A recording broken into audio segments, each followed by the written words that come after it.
Okay, I'm going to read two short passages from my upcoming book. And the first is the prelude, right? It's third person. The setting is Hollywood. And then the second part of the reading is actually a few chapters into the book, and it takes place in Albuquerque. First person narration, my hero, Gabe McKenna. Okay. What's the name of the book?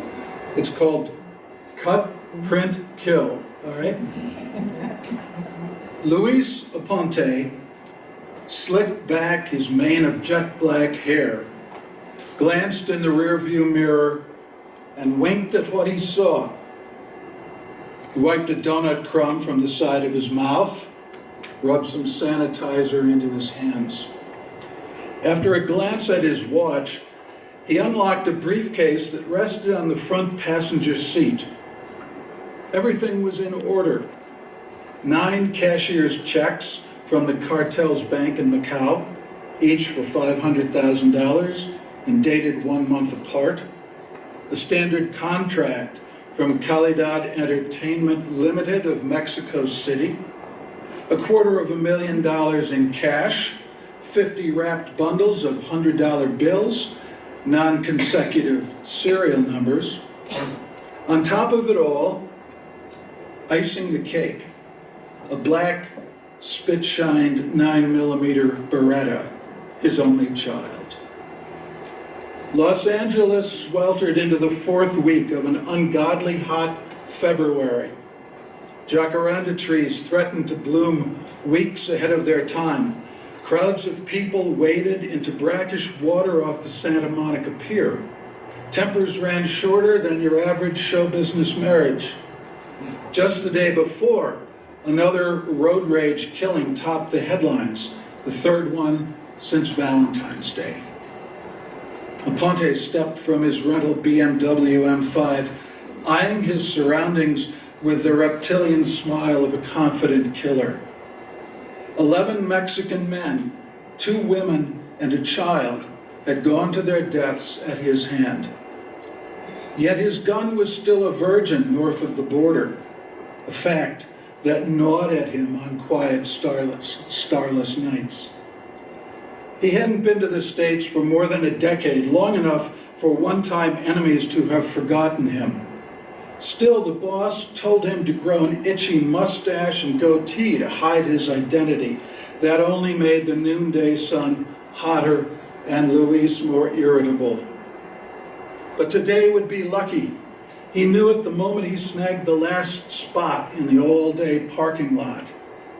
Luis believed in luck. It was so much more reliable than prayer. He hugged the shady side of the street with the briefcase swaying in his left hand. The head office of Shooting Star Pictures would be 2 blocks down Hollywood Boulevard, just west of Highland. As he drew closer, Aponte practiced the business pitch he'd flown in to give Tony Fredericks. Tony Fredericks, often called the most hated man in Hollywood, wore his moniker with pride. 280 pounds of arrogance, a man known for outbursts as violent as the films he produced. Luis's task today was simple: make the gringo an offer he couldn't refuse.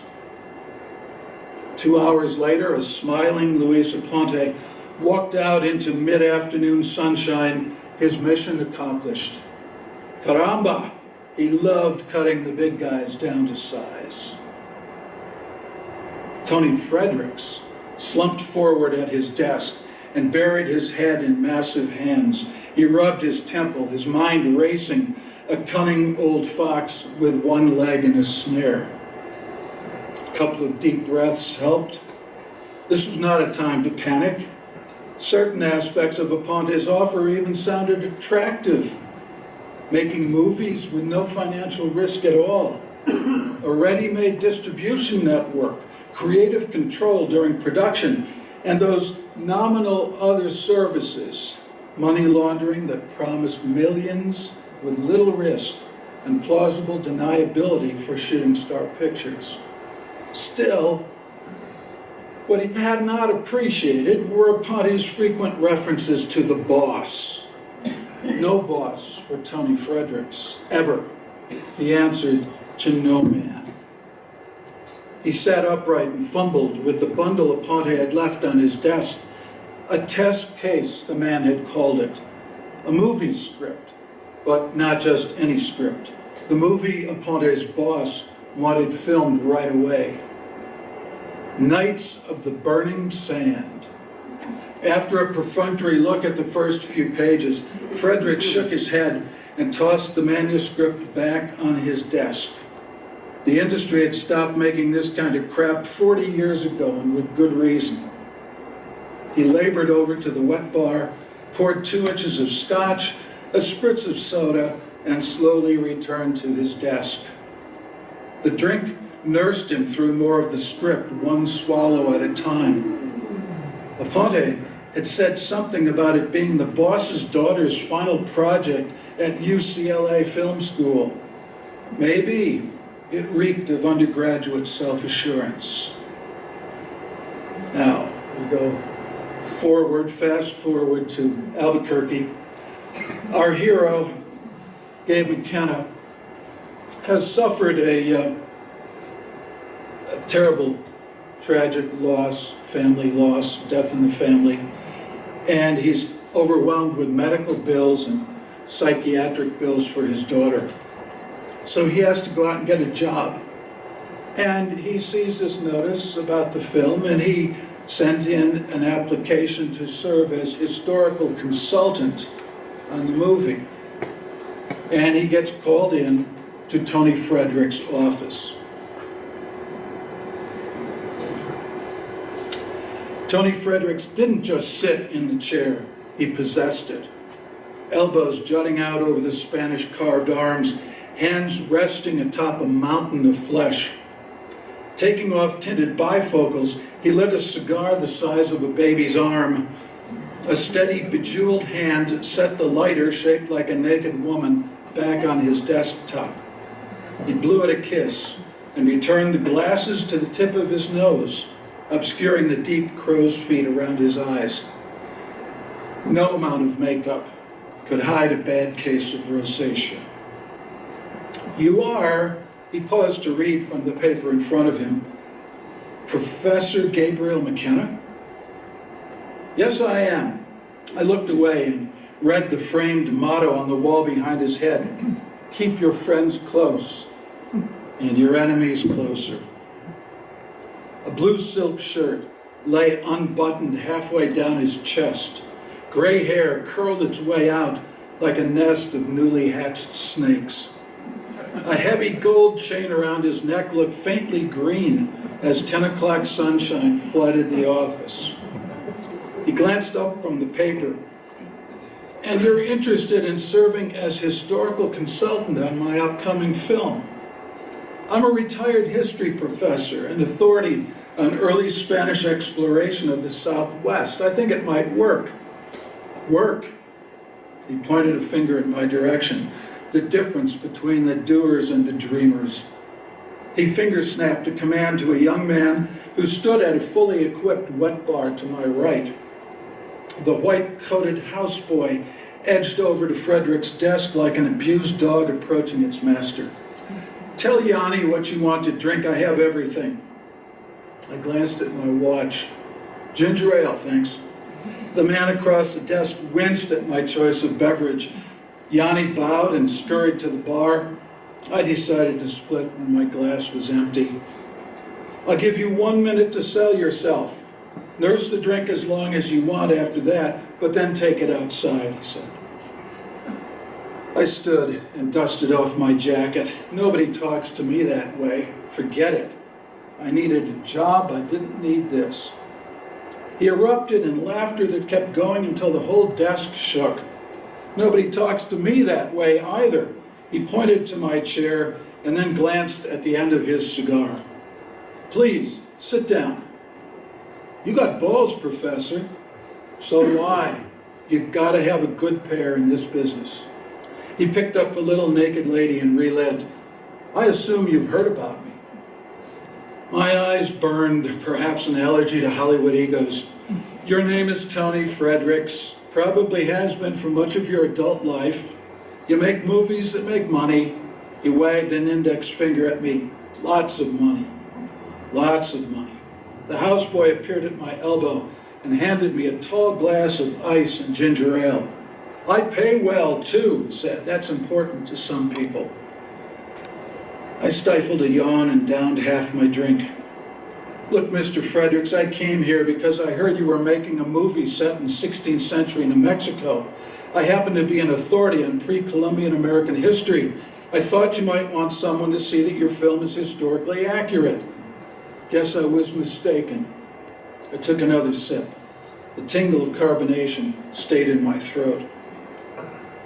When I made a move to get up, he motioned me back to my chair once again. No, I'm intrigued. You said pre-Columbian? So that's like before 1492? I caught a laugh, kept it inside. I've spent much of my life studying the ancestral Puebloan peoples. You might have some historical questions. I have the answers. He looked me over for a moment before a thought meandered across his face. Might work at that. Give the film some class. He spread both hands over his head like a banner unfolding across the sky. Professor Gabriel McKenna, historical advisor. Might be a nice addition to the credits. How much you figure this is going to cost me? Sudden ambivalence prodded me to aim high. $2,000 a week. Continuing for the duration of filming, I said. Fredericks looked at the near-empty glass in my hand. He smiled. $1,500 and an open bar.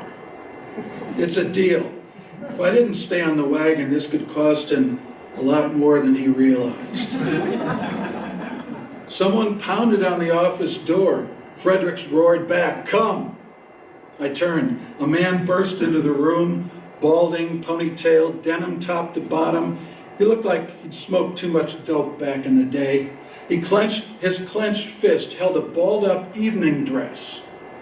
"It's happened again." Fredericks leaned back in his chair. His body took a moment to settle before he spoke. "What is it this time?" The man paced the room and wrung the garment in his hands. Somebody broke into wardrobe, shredded all the female costumes. Look at this. He tossed the red sequin dress onto Frederick's desk.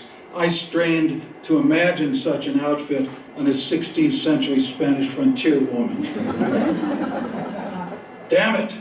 Fredericks waved his cigar in the air. The ceiling fan picked up its smoke and spread misery around the room.